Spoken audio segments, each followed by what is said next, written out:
Mr. Đektás, you are the president of the Turkish Communal Chamber and the vice president of the Turkish Cypriot administration.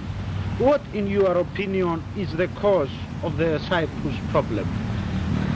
The 1960 agreements had settled the Cyprus dispute, had created an independence having the two communities as a basis to it. But by 1963, the Greek Cypriot leadership decided that this independence should be used for achieving enosis, union with Greece, and hence the troubles.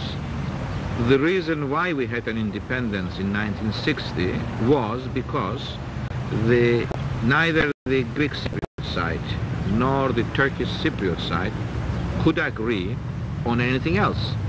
The Greek Cypriots wanted union with Greece, the Turkish Cypriots objected to it vehemently, and they wanted union with Turkey.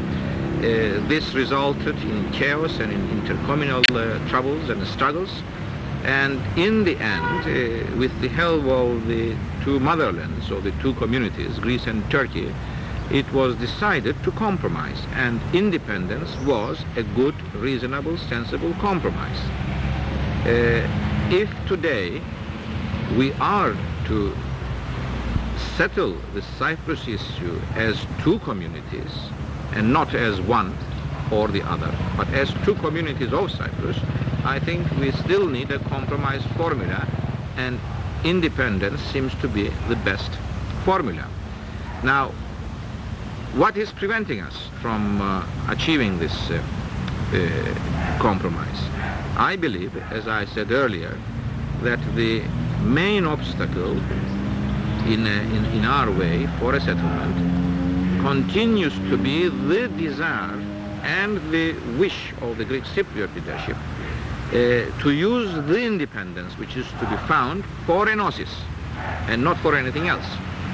The second obstacle, of course, is the refusal of the Greek Cypriot leadership, for the very same reason, in recognizing us as one of the co-founders of the independence. We are one of the co-founders. We are not a minority community in the sense of a status, not numerically, because there is no Cypriot nation in Cyprus.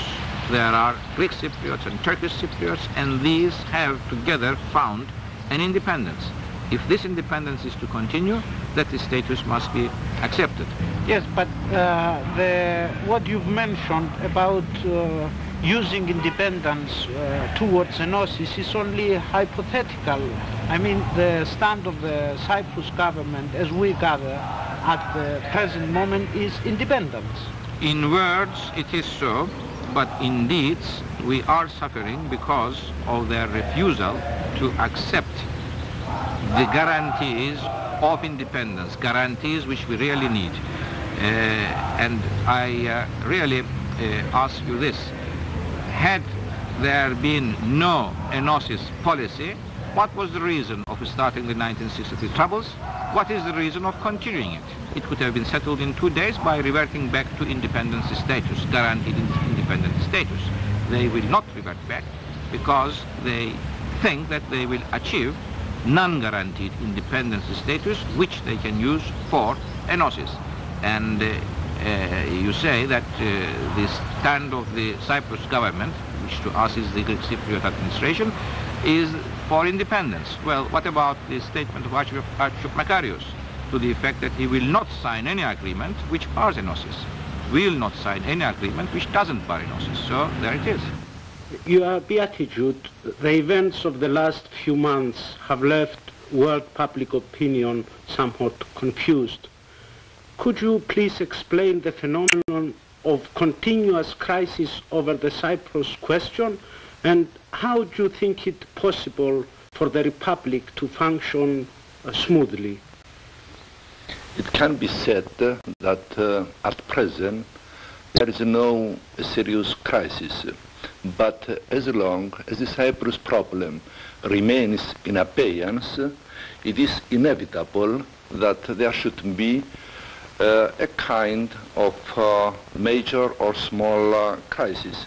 the smooth functioning of the Republic depends on the solution of the Cyprus problem.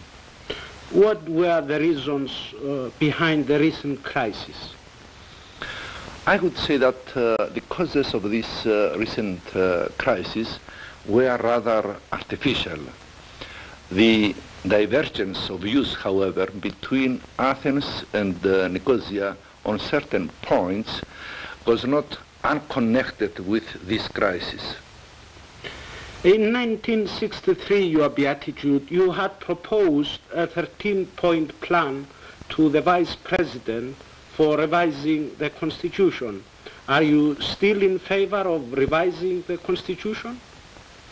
The dispute between Greeks and Turkish Cypriots has its roots in our Constitution, which does not express the free will of the people, and it was imposed on them.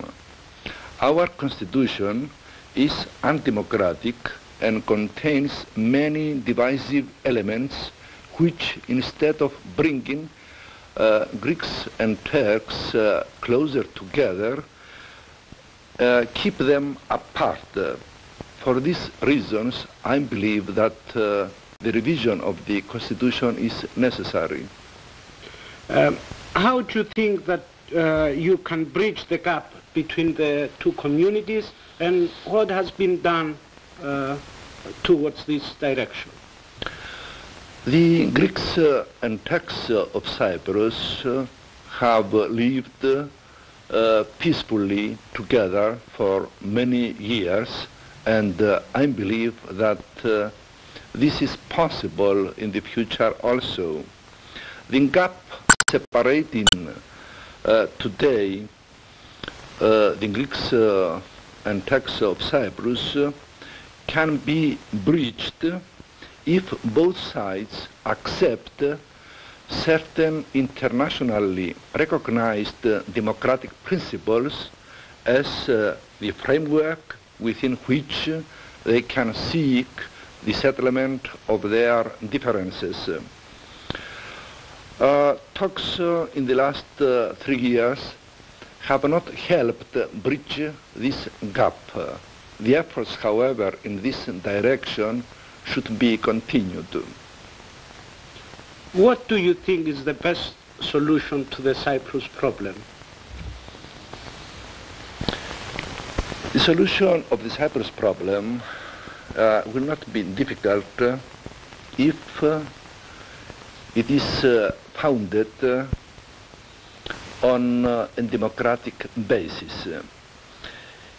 If there are no outside interventions, it will be easy to find such a basis. It is hoped that it will be possible to find a peaceful solution to the Cyprus problem in the new talks which will start soon in an expanded form in accordance with the proposals of the Secretary General of the United Nations. Well, do you think Archbishop Makarios is handling the Cyprus problem well? Yes, quite well, provided that the Greek junta doesn't interfere. What do you think was the reason behind the recent crisis? Again, the junta. What do you think is the best solution to the Cyprus problem? The best solution, I think, is to leave Cyprus people alone to decide. To decide about his future. What do you think is the best solution for the Cyprus problem, independence or enosis? Enosis.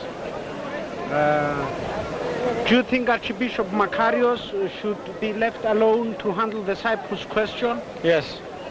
Archbishop Makarios has the last thing to speak about.